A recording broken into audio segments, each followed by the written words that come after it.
Good morning, friends. Hi, it's Miss David. I hope that you're doing well. I miss you guys, and I send you all big hugs. Today, I'm really excited to be sharing one of my most favorite books, and in fact, it was a gift from Miss Otten, one of our lovely 5th grade teachers. So if she's watching, Miss Otten, thank you. I love this book. This book is called Adorable Adele, and it's written by Peter Jungh and illustrated by John Martinez. And it's based on this famous work of art here of the lovely lady known as Adele Bloch Bauer. It was painted in 1907 and it took 4 years to make. It sold in 2006 at auction in New York for $135 million. I can't imagine what it would sell for today.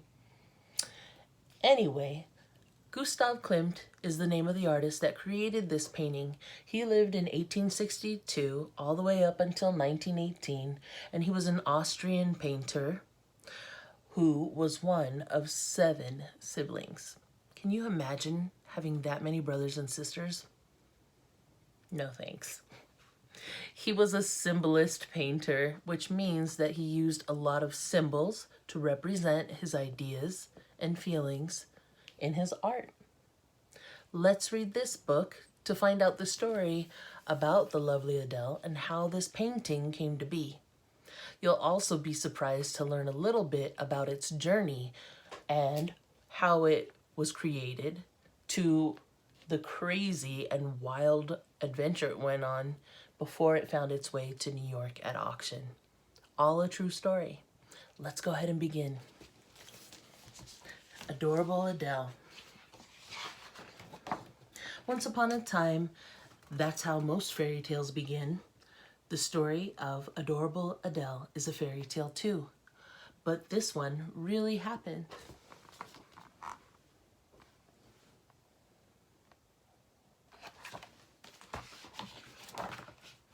It all began in Vienna more than 100 years ago. Have a look where Vienna is. It's in the country of Austria, on the other side of the Atlantic Ocean from the United States. So here's the US, and here's Vienna, located in Austria.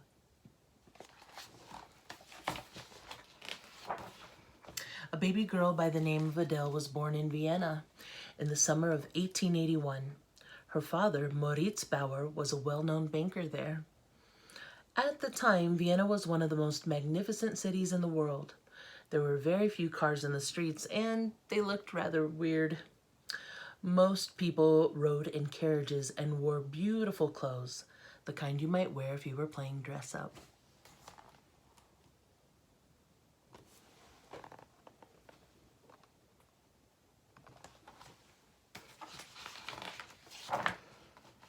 Adele grew up to be one of the most beautiful girls in Vienna, and when she was 18, she married a wealthy man named Ferdinand Bloch. Ferdinand owned a large sugar factory. He made sugar cubes, granulated sugar, powdered sugar, all types of sugar. I bet they had a sweet marriage.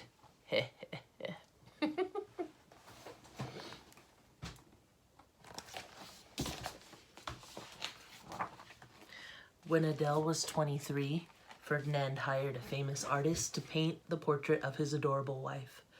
The artist's name was Gustav Klimt, and here he is.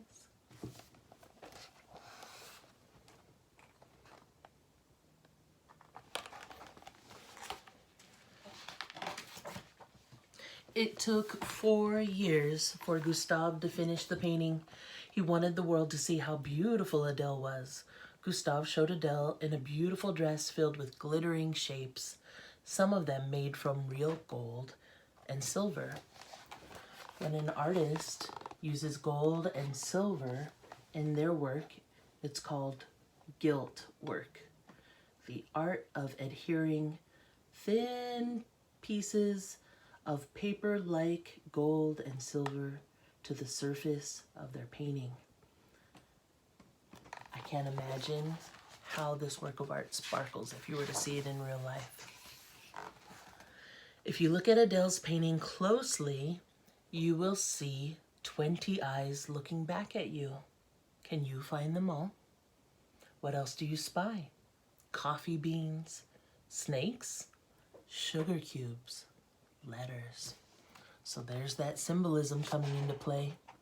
Why do you think Gustav might have added sugar cubes to the painting? That's right, because Adele's husband owned a sugar factory. When the painting was finished, Adele and Ferdinand hung it up in their large, lovely house in the center of Vienna. They put it in a room with other paintings by Gustav Klimt. This room was Adele's favorite in the whole house.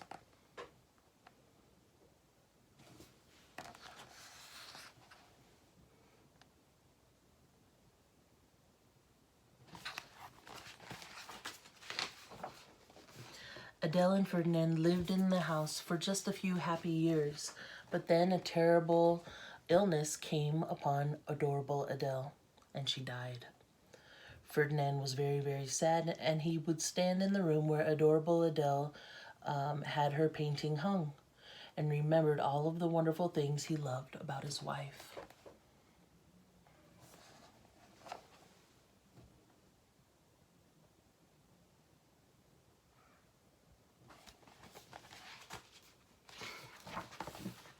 Some years later, in 1939, World War II broke out. This was a time of great danger for European Jews.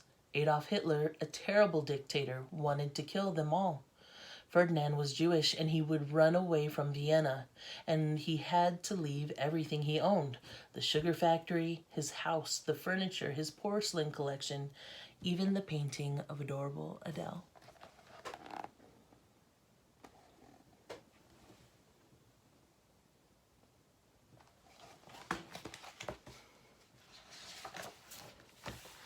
Ferdinand escaped to Switzerland, the only country in Europe where there was no war. But back in Vienna, the painting of adorable Adele ended up in a museum.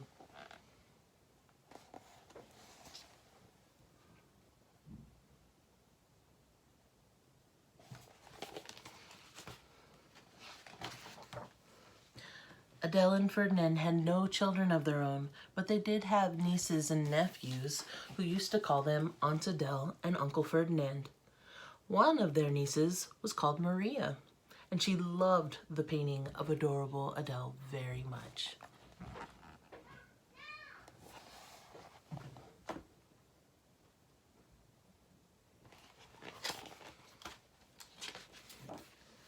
Maria tried to get the museum in Vienna to give the painting of adorable Adele back to her.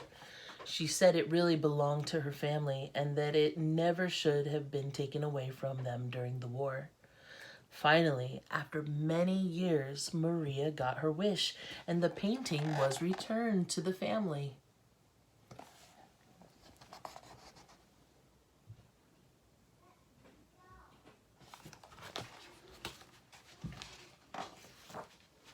She didn't keep it very long.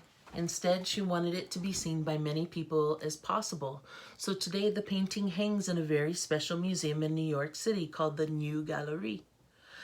Here, the whole world can see how beautiful adorable Adele is. Here she will live forever.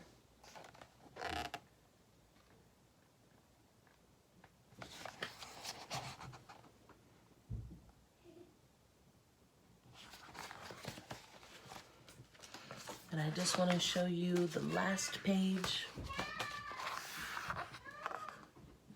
Just lovely, right? It's so incredible that that is the true story of the life and journey of this work of art. I hope you enjoyed the book. Please, when you have a chance, go to the New Gallery website. You will be amazed to get a good up-close and personal look at this wonderful work of art, along with other pieces that you will enjoy. I hope you enjoyed reading with me today. Bye, you guys.